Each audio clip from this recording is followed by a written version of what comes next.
to ensure that all your resolutions and all your proposals are embedded in our day-to-day management.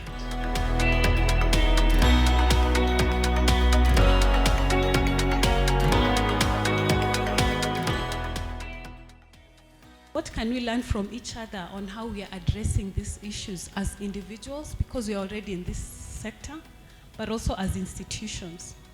How do we leverage on what's already in place? Some of us are doing amazing stuff. Yeah, how can we learn from each other? And also, what could we do collaboratively as Afritech once we've learned from each other?